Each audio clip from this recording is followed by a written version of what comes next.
Uh, Everybody's grabbing a seat. We're ready for our next talk with Jessica. Give her a hand. Woo. Give me 1 second because this is confusing. Sorry. All right. Okay, that's me, obviously. This is my super cute baby. So he's too young for nursery, so he's over there. But this is Reading and Your Kids. So very quickly before I start any slides or anything, a quick my reading story. I did not grow up a reader. I was in the gifted and talented program, so I think phonics and all that came really easy to me. But I hated reading. Reading was really boring. You only did it in school. I loved being read to, so I remember distinctly 7th grade, we read The Giver. And I loved that book so much. But I loved it because we were all reading it together. I wasn't going home and like, ooh, let me read this. So I hated reading. It was really boring. I also grew up with 2 dyslexic parents, and that made them completely shy away from books. I don't even remember. I don't know if I ever saw my parents read. I remember my dad reading Chicken Little in kindergarten because it was my homework in kindergarten. So there wasn't a lot of reading in my house. We had an encyclopedia set that I would kind of read sometimes. So I learned about myself that I like to read for information at a very young age. But when it was books about like, oh, this little bear has a problem with his life, I'm like, I don't care about that. And this was me at like 7, right? So it wasn't until 8th grade, I was 14 years old, I discovered books by Lois Duncan. Which these books are like supernatural, like astral projection, like teenage girls with supernatural abilities that are real. And so I was like, ooh. And from then on, I became a reader. I distinctly remember reading for Accelerator Reader, and I won my first ever CD player because of it. A CD player, for those that don't know. Just kidding. But yeah, it was just this very tangible thing with like reading had never really been my thing. I definitely wrote and I liked writing, but reading was, again, it was something you only did at school. So keeping that in mind, I was not this person. I used to work at a nonprofit that everyone that talked there, it was all about reading. And they were like, oh yes, I grew up on my grandpa's lap reading and this. I'm like, no. I started reading when I was 14. That's my thing. I also understand that reading brings a lot of emotions out. Some people really struggled with it, and some people, a lot of the issues you had with other subjects were because of issues with reading. And so it can be a very emotional process. So I've also worked with adults who have come back to trying to just improve their reading. So keeping all of this in mind as we get started, I don't know everything, but I know a few things. So as you saw in my bio, I was a teacher, saw a lot of things with 14-year-old students and how to get them really engaged in reading. I also learned, at least where I was from, that by 14 years old, most kids had not read a whole book, in their whole life, like beyond like a little kid book. But they knew how to fake it by then. They had really learned how to cheat the system. The Accelerator Reader required point system, right? They knew all that. So by the time they got to me in 8th grade, they were reading. So all of this comes into me trying to learn more about it and getting my master's degree with an emphasis in literacy. So let's get started.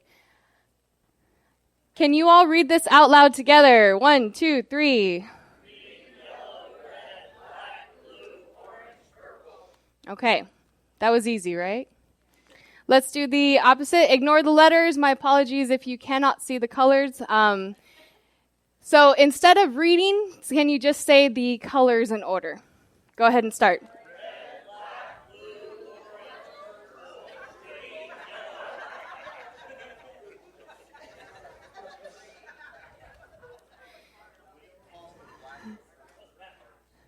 So why was that harder?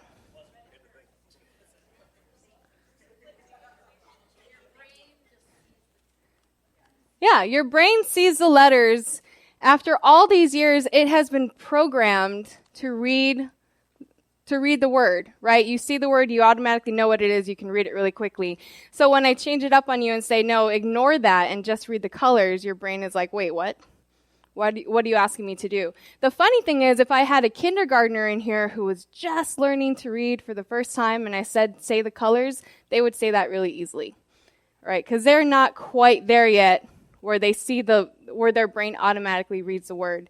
So the whole point of this is to show you that your brain is hard at work when reading. There's so many processes going on at once when you read that you don't even think about it because they happen in a split second. So, I did it again. Whoa, whoa, whoa, whoa, whoa. I'm going to talk about cars now. No. Yes, there will be. So, the same processes are happening. That's why McDonald's dropped you don't even need the words for McDonald's. And I don't even have to say what that other symbol is from. Because you've seen it so many times. Your brain is using representation and the knowledge of symbols to just automatically know what that means. Your kids, before they know how to read, I bet they know McDonald's, right? They're driving along and they're like, ooh, burger. Yeah, because our brain is trained to take symbols, make representation, and draw meaning to that. But, so in addition to what you see, there's also what you hear. And that's why I'm not sure if you've heard, but before the age of 5, it's so important to talk to your kids. Because before the age of 5, that's when, do I have it here? 90% of the brain is developed. And there's some argument about, well, that's just brain mass and the size of the brain. It doesn't necessarily mean that you can't learn anymore. But what it is saying is, at least in the terms of speaking to your kids, is that that's the time when their neurons are making the most connections. So just like when you see McDonald's or Batman, the bat signal, whatever. Just like you see this over and over again, then the more that your kids hear the sounds of your language, they're going to be better able to recognize them in speech, in reading, and they'll be better prepared to be readers.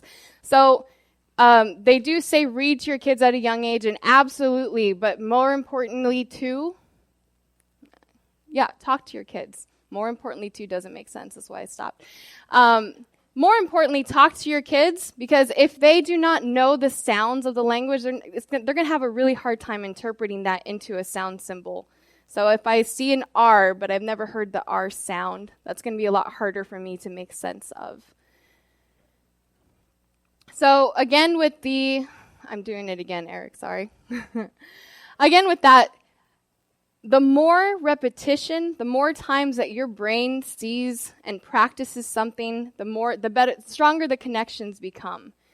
So a young child who is just learning the alphabet, just learning their sounds, should not be expected to read perfectly and say everything well. There's definitely a lot of patience that comes into that. And so for us, think about when I had you read the colors. Not only did you read the words, but you knew automatically those are colors. Your brain categorized them. Your brain assigned meaning to them. Your brain also knew that the color didn't match the color that it was written in. So, all this to say that understand that your connections are a lot stronger than a child's.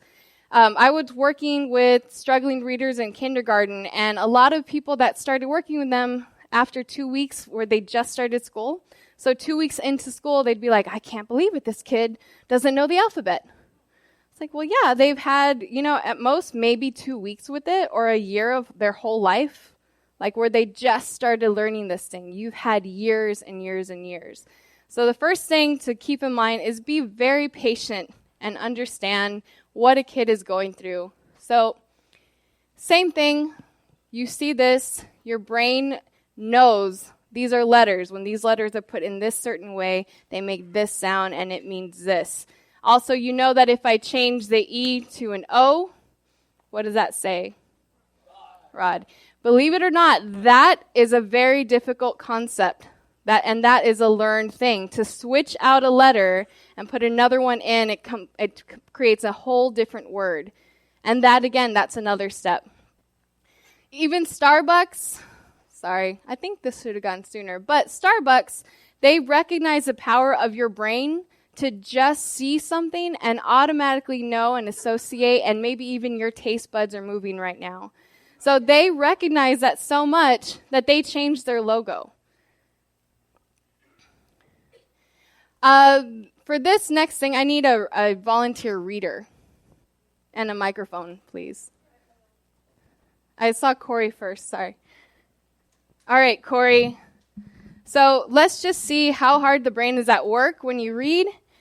If you could not read this out loud, just let Corey read it out loud. And Corey, if you could read the title and the paragraph. Are you ready? Mm-hmm. All right. The boat in the basement. A woman was building a boat in her basement. When she had finished the boat, she discovered that it was too big to go through the door. So he had to take the boat apart to get it out. She should have planned ahead. Goodman, 1996. Thank you, Corey. Round of applause for Corey. Thanks. So, some of you may have seen she corrected some things. Others of you are like, well, I don't know what happened. Did you catch all of it? Let's see.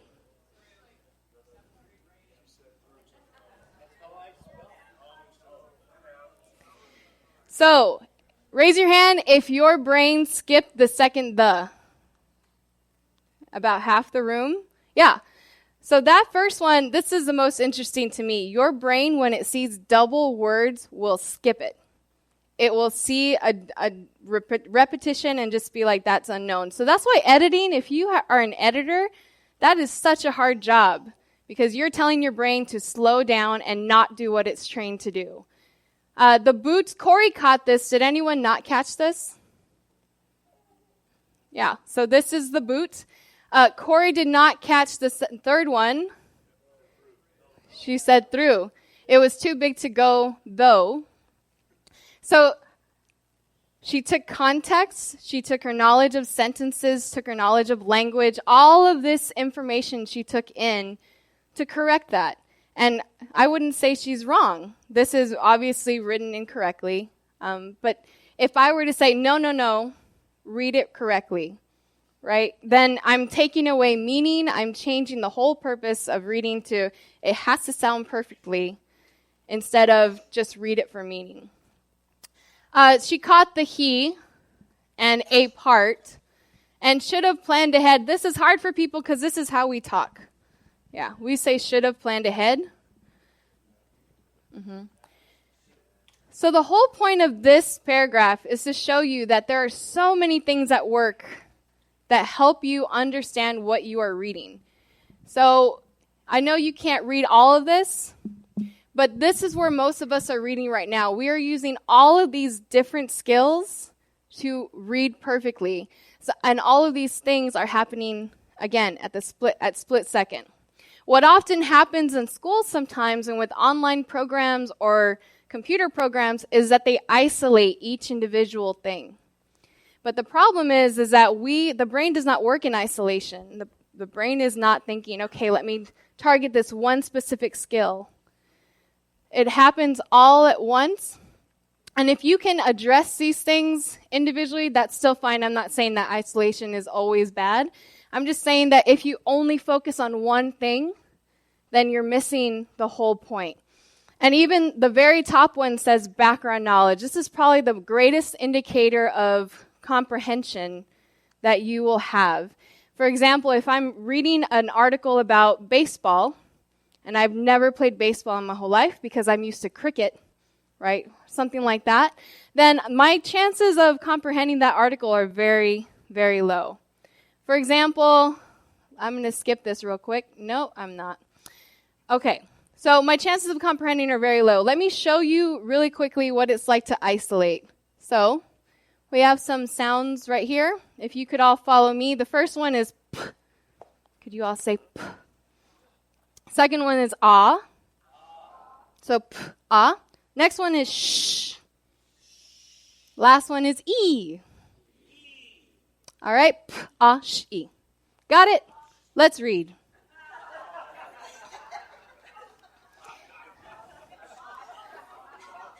So you got the first one. I'm hearing a lot of pop. What about this one right here? Now, I forgot to mention when these two are together, they make the k sound.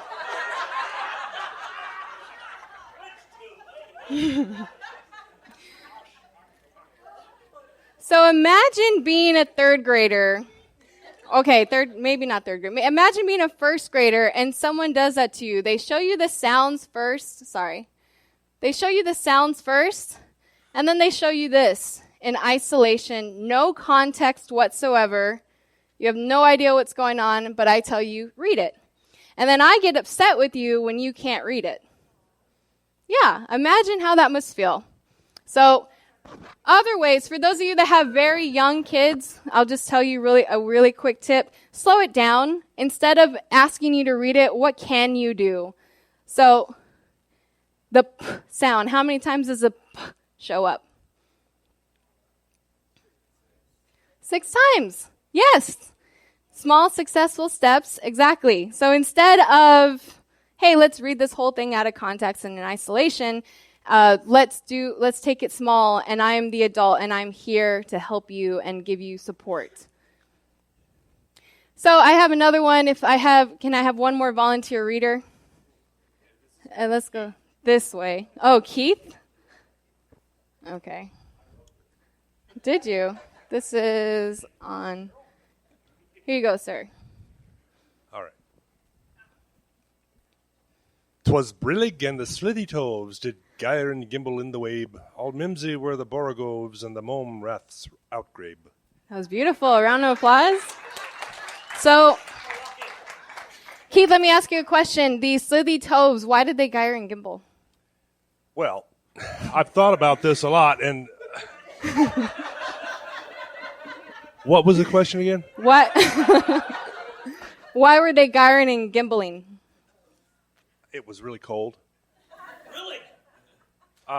Because the borogoves were mimsy, mainly. And the outgrabe, I don't know. So again, kids have been in this situation as well. You give them something and they sound perfect. You're like, wow, that was beautiful. You sound great. And the minute I ask you them a question, they're just like, I don't know. So it's not enough to be able to sound good. Just like Keith, you've probably thought a lot about this, right? But Keith read it so beautifully, but there's no comprehension there. There's some words, some language structures that you can tap into, but without, again, context and meaning, then what are you really doing besides saying something out loud that sounds really good? So the first thing, the purpose of reading is to make meaning. I was in a conversation with a middle school administrator. And so I was in the room, he was in the room, this was over dinner. And someone asked, well, why do we even have reading class? And the administrator's answer was to get kids up to a certain skill that is testable, and we can make sure that they have mastered reading, which is a very great administrator answer because that is where their thoughts are, right? But think about you today. Why do you read? All these other things. Does anyone test you on your reading? Those of you that aren't in school, yeah, today no one is testing you for comprehension unless you actually do that for a living. But no one is checking A, B, C, or D, right? So the purpose of reading is to make meaning. That's the whole goal. And there are 3 things needed. How am I doing on time? I can't tell. When am I supposed to end? I don't remember. Okay, thank you. I'll just take 2 more minutes with this. There's 3 things that you need to be great readers. Knowledge of syntax, that sentence structure. For example, if I say, I love to elephant. Yeah. No one's laughing. No one knows what that means. You know that's not a sentence. That's knowledge of syntax. Knowing that something is not a sentence. It doesn't quite sound right. Just like when Corey read, she had to go through, her brain said, that doesn't sound right. Let me put what is right in there. Knowledge of language, all of the sounds of language, the sh, the k, ah. So again, if your kid is under the age of 5, hearing a different language is really good, because then again, their brain will allow them to use those sounds of all the different languages and have it in the repertoire. Knowledge of the world. Again, this is probably one of the most important things to help you with comprehension. Do your kids understand, what it means to live in the desert? What it means to sail a boat? I still don't know starboard, what side that is. Apparently you all don't either. Okay? But knowledge of the world, it's really important to expose people to different experiences so that when they read about those experiences, they can say, oh, I remember that. I went to the zoo and I saw the elephant there and I saw that he had tusks. So even knowing that word, tusk, it's a very special word that only usually goes with animals, and you have to know that. But if you've never been to the zoo, if you've never talked about elephants or seen them in your whole life, how are you going to know? So this just came out. This was a headline. I won't talk about this, but think of all the things you have to know in order to understand this. All the things at play in order to understand this headline. Right? Your knowledge of sentences, the saints. Saints is capitalized. You know that's a proper noun. You know that saints is probably not talking about a saint like religious saint. So it's probably a football team because the word Super Bowl is in there. All of these things are happening at a split second in your brain. Yep. So all of these things have to take place. But again, if you know nothing about football, if you know nothing about the English language, this is going to be meaningless to you. So here are 4 things. Reading happens in relationships. It's better to sit and read with your kids than to send them to the room to read quietly, right? Read something together for fun, to get information, because reading in relationships is more effective than isolated reading, independent reading with no help. With that said, there is room for independent reading. Make books and other reading material easily accessible. I once tutored a kid, and I went into his house, and I said, okay, where are your books? And he's like, oh, I have tons of books. So, okay, show me. Buried in the closet at the very bottom, right? And it took us about 20 minutes to empty everything out so we can get to them. Make the books very accessible. So whether that means put 1 in the kitchen, 2 in the bedroom, right? Just have them readily accessible. Read to and with your kids, read yourself. It's important for them to see you reading because, again, like me, I thought reading was just something you did in school. I did not really see it in my life. So if they see you reading, then they're more likely to think, oh, this is just something people do. Read widely. If your kid wants to read about airplanes, aliens, and, I don't know, different things with the human body, then read about that. Instead of, this is what good English is, these are what good books are, we're only going to read this. So read widely. That also means read the back of cereal boxes, read magazines, read a bunch of different things. It doesn't have to be a book. And more importantly, read to understand. Every single time you read, it should be to understand what you are reading. And finally, pay attention. Pay attention to what they're reading. Pay attention to when they make a mistake. They're not really called mistakes in our world, in the reading world. They're called miscues. So what does that mistake tell you about what they understand, about what they're reading? You can learn a lot from just listening. So I think I'm out of time, right? Yes.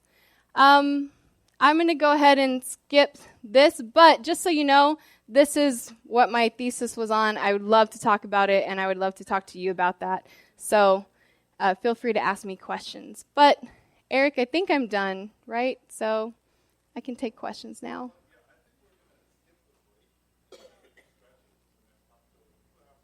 Okay, cool. All right, Any questions? Hi, Yes. Jessica. Hi. So, well, I have two questions about the reading with your kids, and at what age do you say, "Oh, yeah, that's okay to not do that anymore"? Never. Actually, so I'm pointing to an article that came out of the New York Times that said, even if your kid's 14, keep reading to them. I think everybody loves to be read to at some point in some way. So if your kid says, "Mom, you need to stop, I hate this," then you don't want to torture them.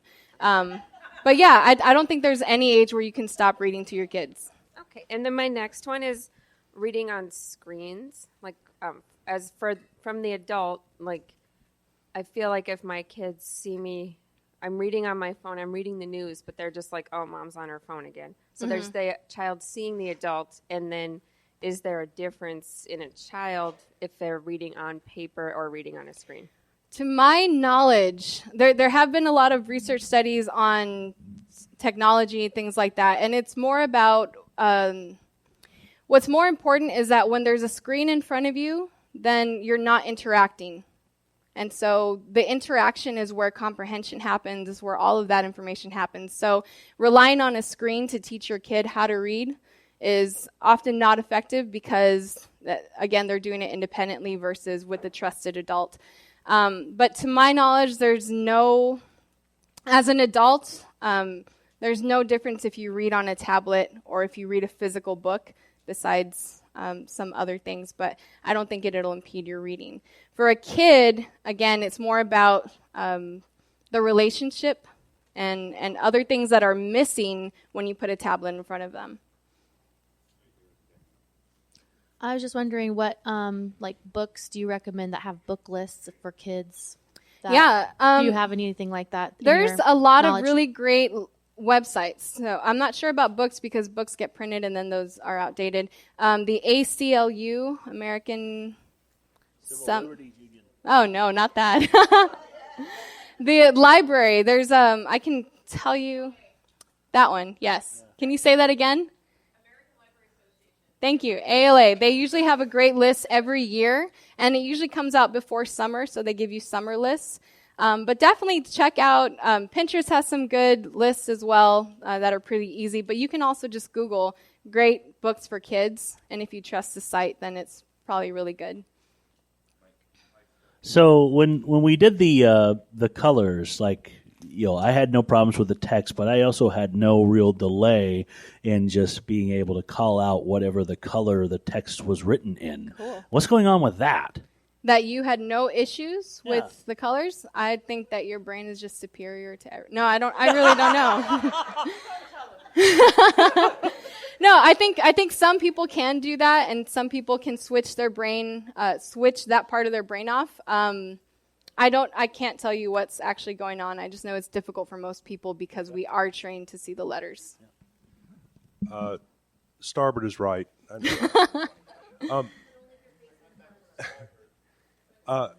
The slide you had with the rope, the company, really good. All those factors that go into reading, is that something you try to pinpoint when people are having trouble? Like, you try to find which one of those and use certain exercises to, is there a way that you do that? Yeah, so you can, but the key is very rarely do you do that in isolation. So if I determine this is a vocabulary issue, then I'm not going to just give you the word and have you write down the definition. I'm going to use the word in context. So I'm going to show you all the different ways that this word is used. So yes, people, I'll do that. I will assess and find the different areas that they're struggling, and then I'll find ways to help them while reading a book, usually. So I'm not going to give them a worksheet to do that. I'll say, here's a book. Now, oh, look, here's this thing that we need to work on right here, but it's context. We got one kid back there. Then that's Yay! Then we're going to. Uh-oh. We're going to.